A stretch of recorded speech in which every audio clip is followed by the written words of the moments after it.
Da imagem do Sagrado Coração de Jesus na minha casa, algo que eu sempre quis fazer, algo que eu tinha guardadinho lá dentro, né?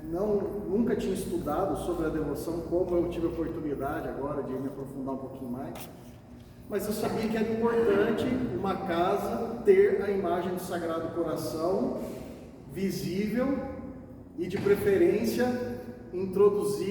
entronizada, né, a palavra, por um sacerdote.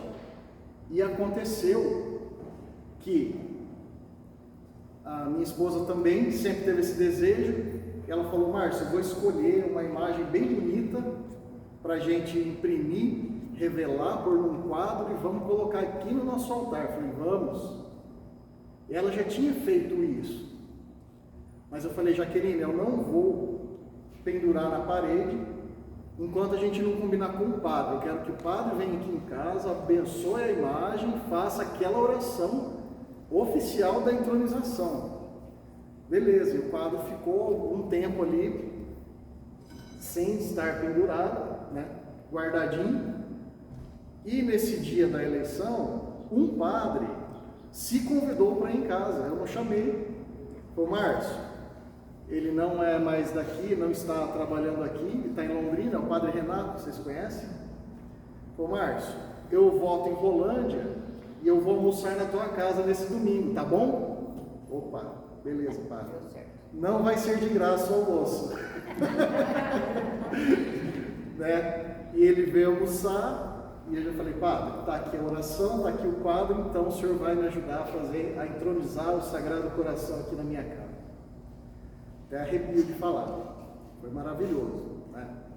Fez a entronização, tudo isso dia 2 de outubro. Um mês depois, mais ou menos, a Adriana me para aqui na igreja: Márcio, você vai falar sobre o Sagrado Coração, né? Para mim foi uma confirmação de que não fui eu que escolhi, né? Ele escolheu estar comigo, com a minha família, né? Então isso torna, assim, sabe, eu falar aqui para vocês sobre o Sagrado Coração algo muito, muito especial para mim, né? E realmente foi, porque daí eu entendi que Deus, que Jesus, que o Sagrado Coração não queria apenas que eu tivesse a imagem dele lá na parede. Ele queria que eu entendesse o porquê e qual a necessidade da gente ter o Sagrado Coração aqui no peito, na imagem, na nossa casa, aqui na igreja. Por que que ele quer ser adorado? Por que que ele quer ser venerado? Por que que nós temos necessidade desta devoção? E aí eu fui entender que essa devoção ao Sagrado Coração não é uma oração opcional, não. É uma oração, é uma devoção necessária. É uma devoção central para todo católico. Nós temos por obrigação, se nós queremos ser salvos, nós temos que ser devotos ao Sagrado Coração. Temos que ser. Não é opcional. Eu posso ser devoto a São Miguel Arcanjo, posso ser devoto a Santo Antônio, não sou obrigado a ser devoto de tal qual santo, né? Nós temos os nossos santos de devoção, que eu também acredito que não somos nós que escolhemos, é o santo que nos escolhe. Ele que nos escolhe. Em determinado momento da nossa vida, a gente conhece aquele santo, ele se apresenta para nós, a gente fica como se fosse amigo dele, não é verdade? Mas o Sagrado Coração não. Faz parte da nossa salvação. E a Adriana pediu então que eu falasse um pouco assim da parte histórica, né, também. E é uma história muito bonita dessa devoção, né? E todo católico ele tem que saber da história da sua igreja também. Por quê? Santo Agostinho falava: nós só amamos aquilo que nós conhecemos. Não é verdade? Se um católico não conhece a sua história, como que vai amar a sua igreja? Se um católico não conhece Nosso Senhor e Nossa Senhora, como que vai amá-los? E como é que nós vamos para o céu sem amar a igreja, sem amar Jesus e sem amar Maria?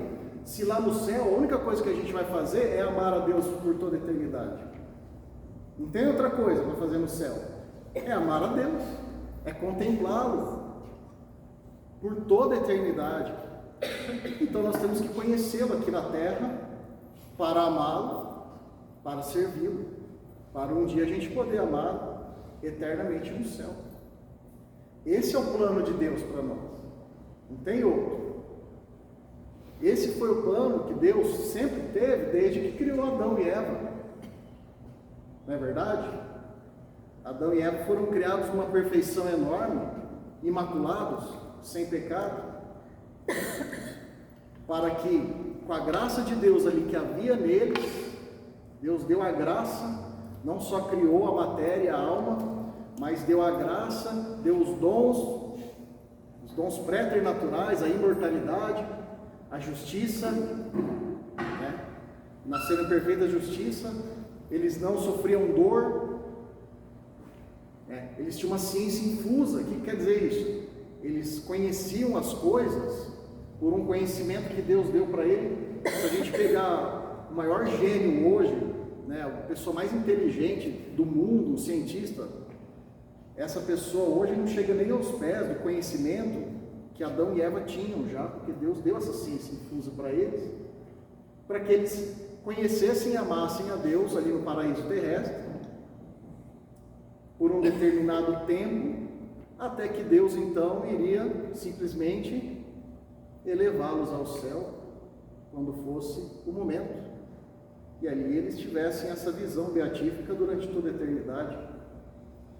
Eles seriam assuntos ao céu, como ela foi, porque ela não teve pecado original, né? Eles também não tinham. Mas a gente conhece a história, né? Infelizmente, o inimigo de Deus, né, Satanás, que havia antes então já pecado, já cometido o pecado da soberba, do orgulho de querer ser igual a Deus. Lúcifer não admitiu ser uma criatura de tão belo que ele era, e ele era mesmo, esse nome diz aquele que porta a luz, né? Não aceitou a condição de criatura, de ser obediente a Deus. E quando Deus revelou o seu plano de que criaria o ser humano de corpo e alma, de matéria e espírito, e que também elevaria aos céus, e que os anjos iriam servi-lo, Lúcifer disse para Deus: não servirei. Foi o que inventou a revolução. A gente vai falar de revolução aqui. A revolução foi inventada por Lúcifer. Deus tinha feito uma ordem, né? A ordem da criação, o ser angélico, depois o ser humano, o animal, o vegetal, o mineral, tudo numa perfeita ordem, numa perfeita harmonia em que Adão e Eva estavam. Lúcifer então quis remover essa ordem e ficar acima de Deus. A consequência foi que ele foi expulso do céu, junto com os demônios, e lá no paraíso terrestre, ele tentou, então, o homem e a mulher, né, para cometer o mesmo pecado dele. Qual foi o pecado de Adão e de Eva? Foi comer uma fruta? Não, foi desobedecer o único mandamento que Deus tinha dado para eles, justamente para eles se recordarem de que por mais perfeitos, mais inteligentes que eles fossem, eles eram ainda criaturas, não eram deuses. Deus é um só, né?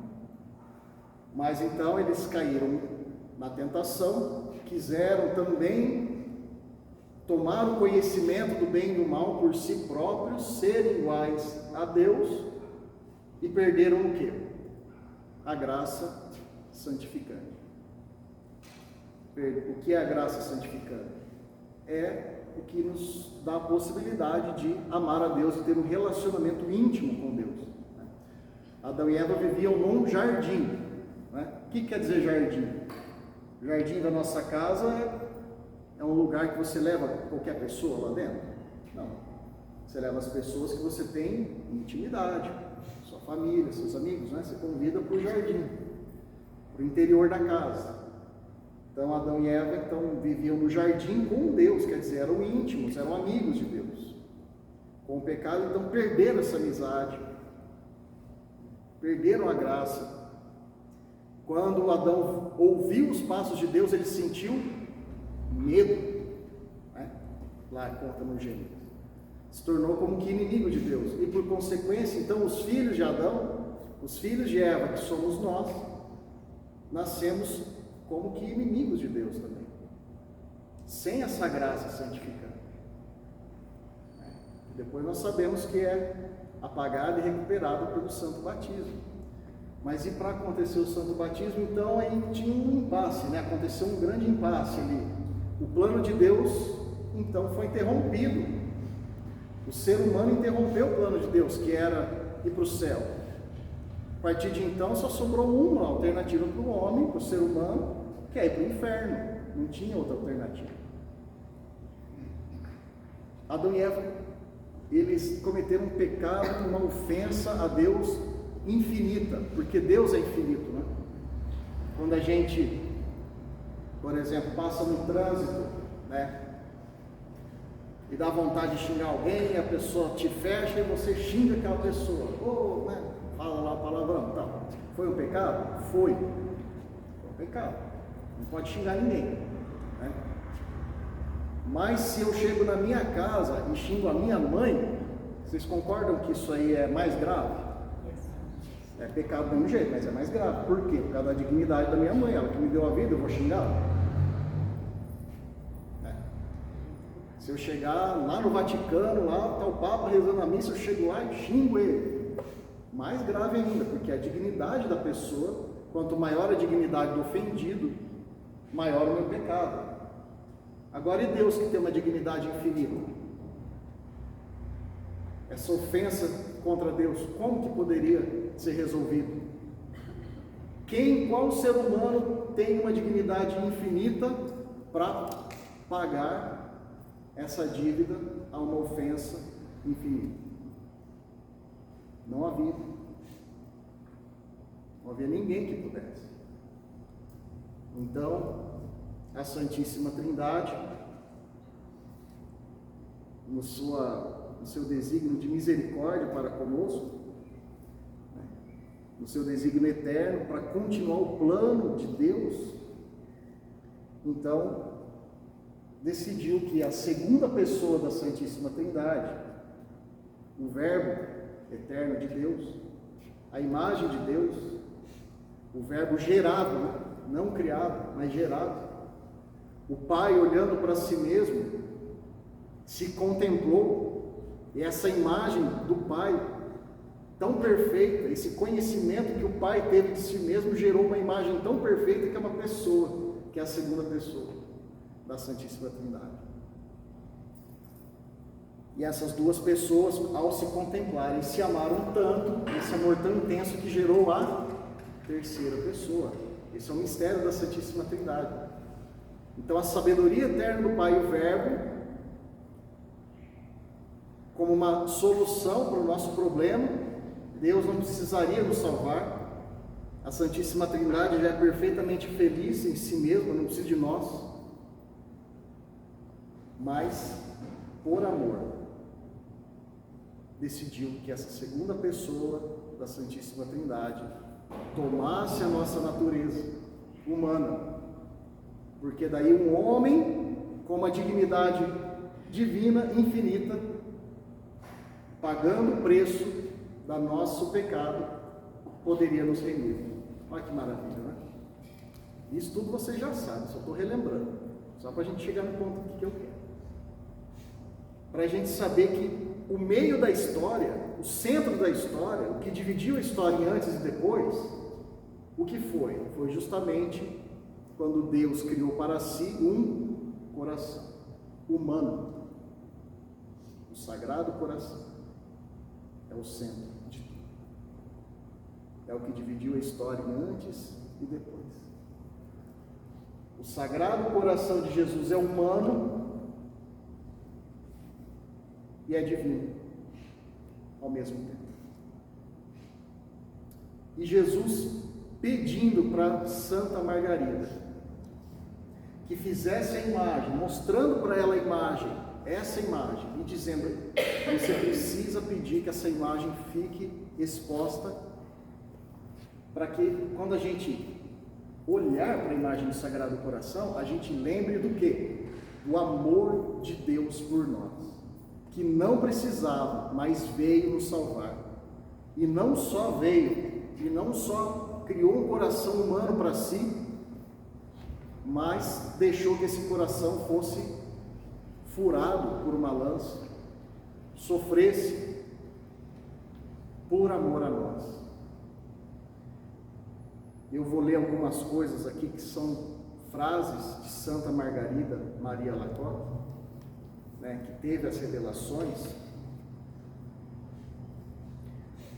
E já que a gente está falando da encarnação da segunda pessoa, ele diz assim, o divino coração apareceu-me num trono de chamas, mais brilhante que o sol e transparente como cristal, com a adorável chaga, rodeada por uma coroa de espinhos e significando as dores produzidas pelos nossos pecados e uma cruz no topo. Então está descrevendo a imagem que nós conhecemos, né? Só que agora o significado. O que significou que, desde os primeiros momentos da sua encarnação, isto é, desde que o Sagrado Coração se formou, a cruz foi plantada sobre ele, sendo preenchida desde o primeiro momento com toda a amargura que os acontecimentos devem ter causado, humilhações, pobreza, dor e desprezo que a sua sagrada humanidade iria sofrer ao longo de sua vida e em sua santa paixão. Então, desde o momento da encarnação, no ventre imaculado de Maria, aquele coração sagrado já tinha presente todos os sofrimentos que ele deveria sofrer. E lá no livro de Hebreus diz assim: quando eu entrei no mundo eu disse, eis que eu venho, Senhor, para fazer a vossa vontade. E a vontade de Deus era essa, o resgate da humanidade. Adão quis fazer a vontade dele. Cristo veio e falou, vou fazer a tua vontade. O nó que Adão atou, Cristo desatou. Eva quis colher o fruto, quis o fruto para ela, egoisticamente. Maria ofereceu o bendito fruto de seu ventre para a nossa salvação. O nó que Eva atou, Maria desatou. Durante 9 meses, o Sagrado Coração bateu dentro dela. E a partir daquele momento, esses corações não se separaram mais. Por isso eu trouxe essa imagem. Essa imagem de qual coração é? É de Maria?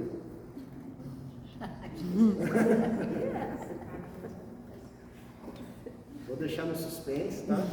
Isso aqui é uma parte lá da frente. Gente, eu descobri tanta coisa aqui que não vai dar tempo, tá? Eu vou falar o que der tempo. Depois, se quiserem marcar outra, porque não vou correr, não. Não vou correr, Adriana. Tudo bem. Sim, o que mais me tocou estudando tudo isso é que a gente fica assim com mais vontade de rezar.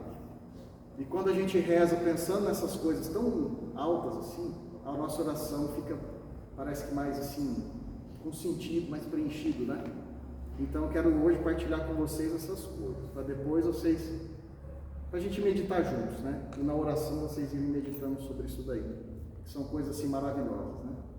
Da nossa fé, da nossa igreja, que é maravilhosa. Que nem sempre é falado, infelizmente, né? Então Cristo veio, né? Continuando aí a história. Vamos chegar lá na revelação do Sagrado Coração. Já falei algumas coisas, mas a gente vai chegar no momento histórico dele. Cristo ensinou sua doutrina para os apóstolos. Cristo instituiu os sacramentos. No prefácio da missa do Sagrado Coração, é uma oração linda, né? Aquela antes do santo, né? Que diz que do lado aberto de Cristo jorrou sangue e água e com ele os sacramentos da igreja.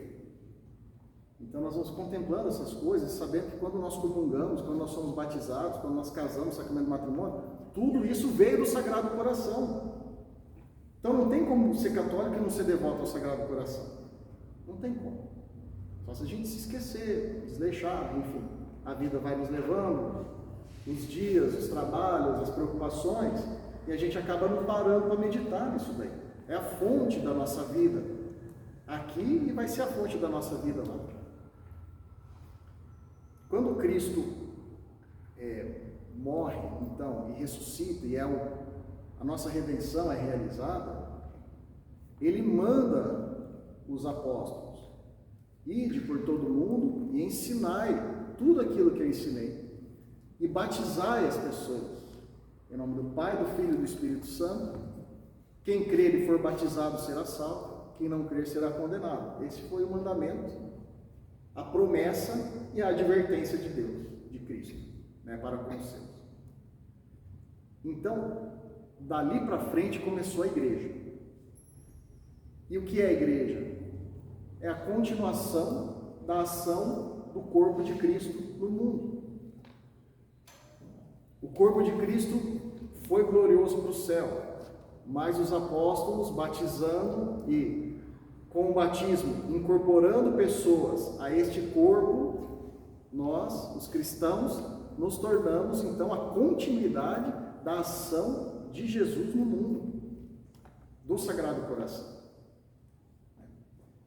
Tem a passagem bonita de São Paulo, da conversão dele. Vocês lembram o que Jesus falou para ele? Quando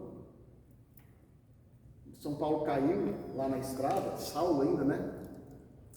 E Jesus falou para ele: Saulo, Saulo, por que me persegues? Jesus já estava no céu, não estava? Nessa hora. O que ele falou? Por que me persegue? Quem que Saulo perseguia? A igreja. Perseguia os cristãos. Mas Jesus falou: você está me perseguindo, porque os cristãos são o corpo de Cristo, Ele é a cabeça, nós somos os membros. O que o cristão faz de virtude nesse mundo, não é ele que está fazendo, é Cristo. O que a gente consegue fazer de bom, de oração, de obras, não somos nós, viu, gente? É Cristo. Nosso mesmo é só o pecado. Isso é nosso. Não vem de Deus. As coisas boas é Deus, é Jesus que faz em nós. Por isso que a gente meditando nisso, a gente fica mais humilde também, né? E a gente se gaba: olha, eu fiz isso, fiz aquilo outro. Que é isso? Não fez nada. Tudo por graça de Deus. Agora na missa a gente fala: por minha culpa, minha tão grande culpa, né? A gente bate no peito para falar: minha culpa. A gente reconhece que Deus não teve nada a ver com aquilo lá de errado que eu fiz. Então é a ação de Deus na história, é a Igreja Católica.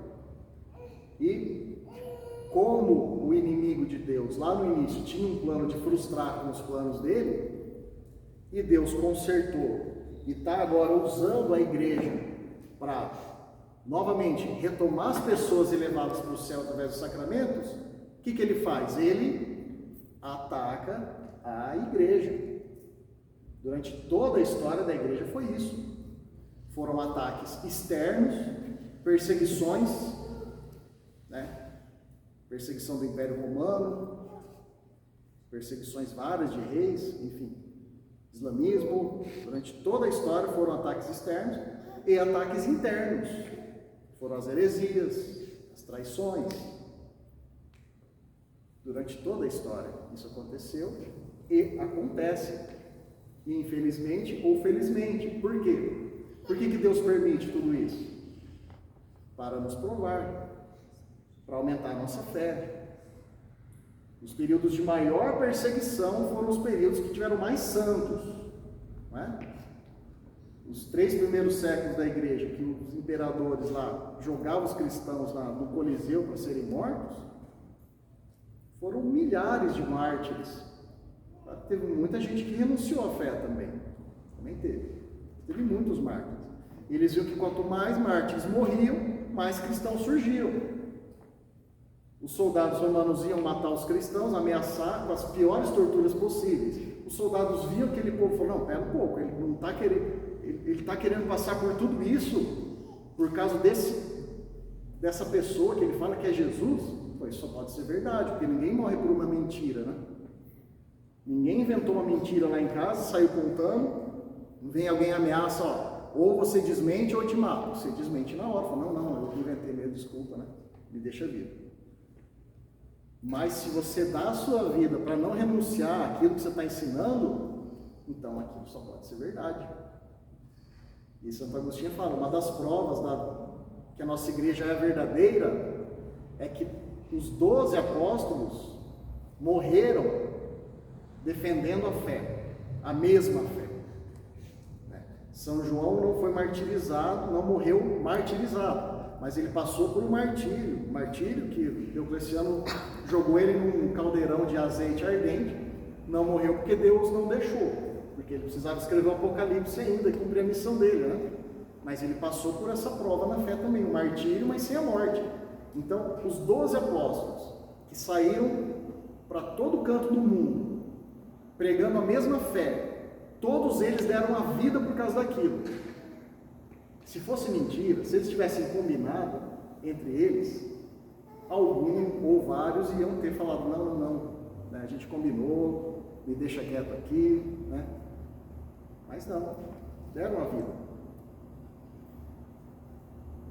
E a aparição de Jesus vem nos lembrar de tudo isso, né? Vem lembrar do amor que ele tem por nós.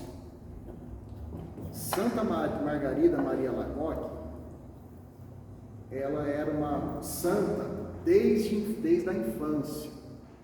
Ela conversava com Jesus, não foi nessas 3 revelações do sagrado, não, desde pequenininha Jesus já aparecia para ela e falava, conversava com ela, era comum, né? Ela conversava com as outras pessoas, falava, o que Jesus falou para você hoje? Falei, o que você está falando, menino? Não, você não conversa com ele também? Tal. Então, desde pequenininha, era uma alma escolhida, uma alma eleita. Ela nasceu em 1647 e desde ali ela começou a ter já virtudes assim místicas, né, extraordinárias. A aparição de Jesus, a revelação, foi quando ela já estava no convento, quando ela já era irmã religiosa, no dia 27 de dezembro de 1673. 27 de dezembro de 1673. Eu acompanho um professor de história, ele sempre dá aula lá no Centro Dom Bosco, chama Rafael Tonon. Cara inteligentíssimo, né? Gosto muito de ouvir as aulas dele sobre história. E ele fala uma coisa, que Deus, ele tem suas datas. A história tem uma teologia. Nada do que Deus faz acontece por acaso em algum momento aleatório. São em momentos precisos. E o que essa data nos diz? Olha o relato de Santa Margarida dessa primeira visão que ela teve do Sagrado Coração. Quando eu estava diante do Santíssimo Sacramento, encontrei-me completamente cheio da sua presença divina. O Senhor me fez descansar por muito tempo em seu peito divino, no qual ele me revelou todas as maravilhas de seu amor e o inexplicável segredo de seu Sagrado Coração. Vocês sabem no dia 27 de dezembro, festa de quem é na igreja? Não lembro, né? Não vou lembrar. Hã? Não, Santo Estevão é dia 26, é o dia depois do Natal. Dia 27 é dia de São João Evangelista, aquele apóstolo que recostou a cabeça no peito de Jesus. Então Jesus apareceu naquele dia e fez ela recostar a cabeça no seu peito durante muito tempo. Olha que bênção, né? Que maravilha, né? E ali, então, Jesus revelou esse amor que tanto ama, né? E ele disse uma coisa muito importante. Ela disse assim, que Jesus disse para ela, né? Pediu que espalhasse, ele disse que ele espalhasse suas bênçãos onde quer que a sua santa imagem fosse exposta para honrá-lo. E que tal bênção fosse como um último esforço do seu amor, ansioso por favorecer os homens nesses últimos séculos de amorosa redenção, a fim de separá-los do império de Satanás, que ele pretende arruinar, para nos colocar na doce liberdade do império do seu amor, que ele quer restaurar no coração de todos os que decidem abraçar essa devoção. Então Jesus, olha só que palavra forte, né? O último esforço de seu amor aos homens. em 1673. Há 150 anos atrás, havia acontecido a primeira grande revolução dos tempos modernos, a Revolução Protestante, que dividiu a cristandade no meio, que causou uma terrível dor, uma terrível chaga no coração da igreja, da civilização ocidental, porque até então todas as leis, né, era chamada cristandade, né? As leis, a sociedade, o ensino, tudo girava em torno dos mandamentos de Deus e da igreja. Claro que não era uma sociedade perfeita, que nunca existiu. Os filhos da igreja também erram muito, pecam. Mas a igreja ensinava de modo correto e a cristandade, de forma geral, caminhava unida para manter a fé sempre acesa, a fé das pessoas, e principalmente para defender desses ataques externos, principalmente o Islã. Durante toda a Idade Média, muitas batalhas. Se eles viessem, nós não estaríamos aqui hoje, com certeza. Se aqueles reis, os papas, não tivessem convocado as pessoas para lutar e rezar, principalmente, e os missionários para difundir a fé católica, hoje nós não estaríamos aqui. E a Revolução Protestante, então, disse um não à igreja. Não precisa de igreja, precisa só de Jesus, né? Creia só em Jesus e está bom. Esse negócio de sacramento não precisa, de obedecer o padre, o bispo, o papa, então, muito menos. Então foi essa grande divisão, há um tempo atrás. Um não à igreja. E com dois erros fundamentais. Somente a Bíblia, não. Somente a Bíblia é a regra de fé, a tradição não. E que as boas obras de nada valem, somente a fé. O centro, então, dessa divisão, desse erro, dessa heresia é esse: só a fé, só a Bíblia. E o Sagrado Coração de Jesus apareceu justamente nesse momento de muita confusão, para mostrar o quê? Que ele ama com amor infinito, que ele tem um corpo humano e que esse corpo, uma vez ressuscitado, permanece no mundo através da sua igreja. E na segunda revelação, ele vem dizer então, primeira coisa, então, o amor de Deus. Ele vem dizer o que na segunda revelação? Que esse amor não é amado, precisa então ser reparado pela ingratidão dos homens. Ele diz aqui que o que mais doeu nele na via sacra foi a ingratidão dos homens. Mais do que, imaginem, vocês assistiram o filme da Paixão lá de Mel Gibson, né? Foi terrível, né?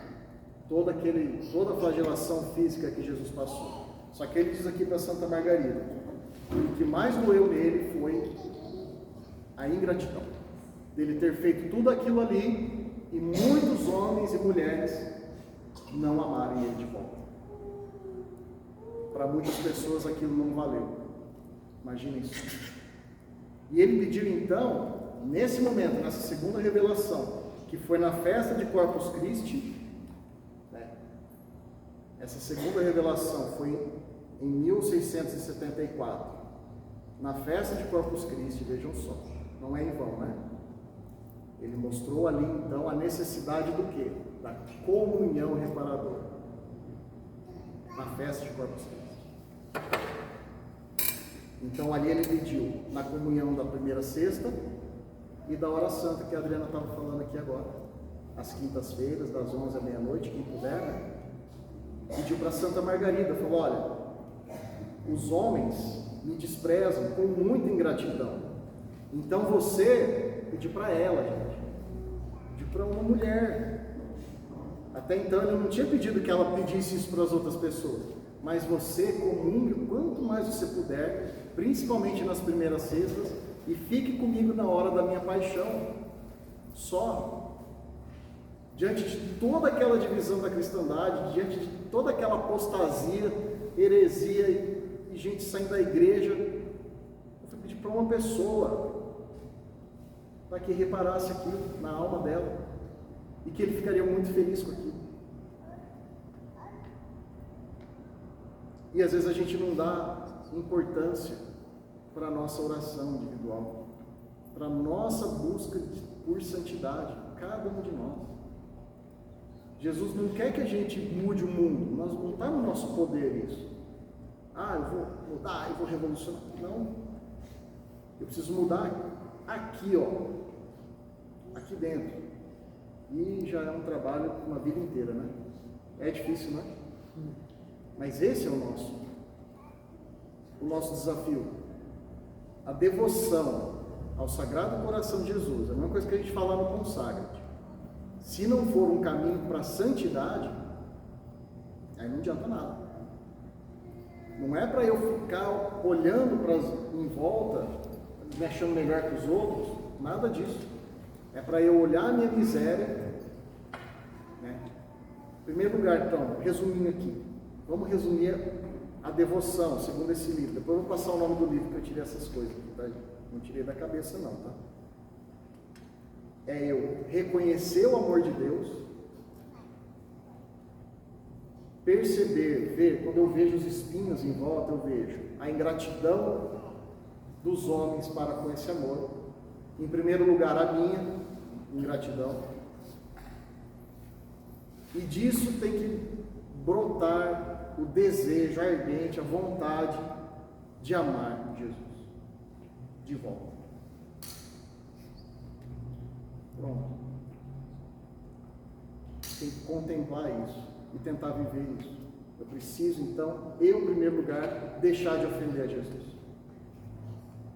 Eu preciso deixar de pecar. Eu preciso lutar contra as minhas más inclinações todo dia. Não por medo do inferno, também serve. Se a gente ficar meditando sobre o inferno, sentir medo dele, é bom sentir medo.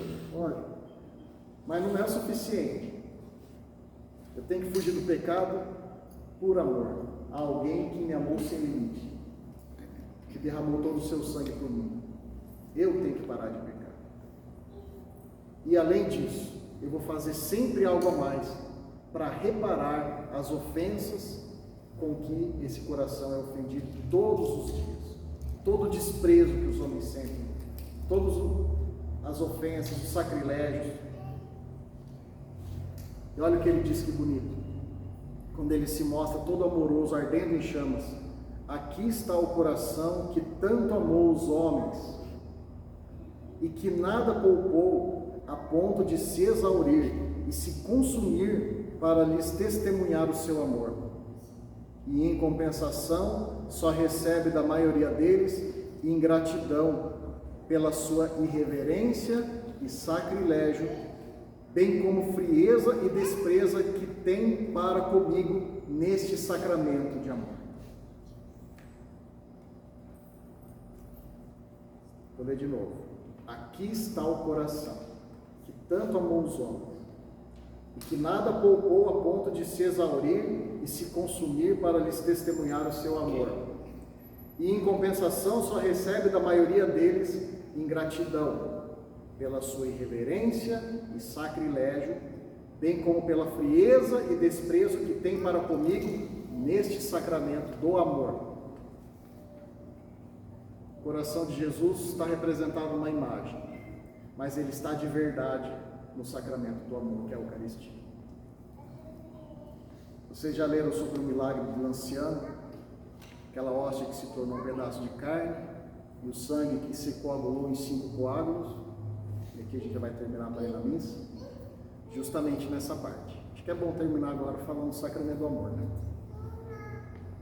Pegaram um pedacinho daquela carne que foi transformada ali na hóstia, levaram para a NASA para fazer o exame, para ver o que era. E constatou-se que era um pedaço de carne de um homem e do músculo do coração de um homem, com um determinado tipo sanguíneo muito comum lá na Judéia, na época de Jesus. Então o coração de Jesus está presente na Santíssima Eucaristia, verdadeiramente batendo por nós, E nós não devemos recebê-lo com irreverência, com frieza, com sacrilégio. Nós devemos recebê-lo com devoção, interiormente e, se possível, também exteriormente. Então, cada um de nós pode agora meditar sobre tudo isso. Espero que a gente, meditando sobre essas coisas, ame mais o Sagrado Coração, o leve a conhecer a mais pessoas. Tem outras duas partes aqui, que eu nem falei das promessas, porque as promessas a gente acha que é 12, né? Mas não é. É um monte. 12 é um resuminho. Também isso fui descobrir depois.